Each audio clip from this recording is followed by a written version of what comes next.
નમસ્કાર દોસ્તો.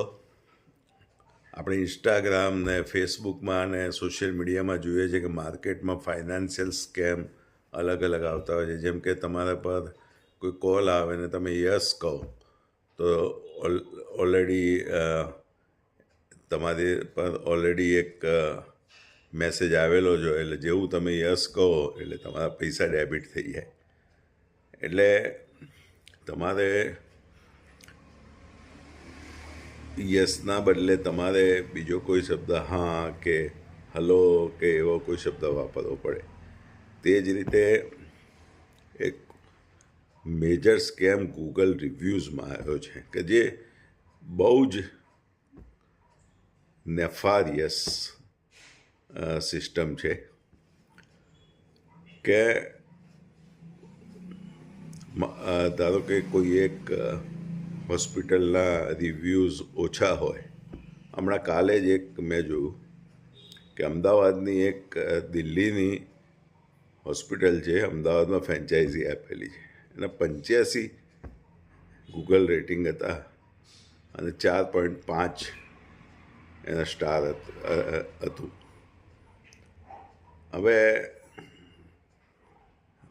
માર્કેટમાં એવી કંપનીઓ છે કે તમારું ગૂગલ રેટિંગ તમે પૈસા આપો, ધારો કે 40 રેટિંગ વધારવા, 80 વધારવા, 100 વધારવા, એ પ્રમાણે હજારોમાં પૈસા લે અને સડનલી તમારું ગૂગલ રેટિંગ 4.5માંથી 4.9માં કરી દે તો 5માં કરી દે.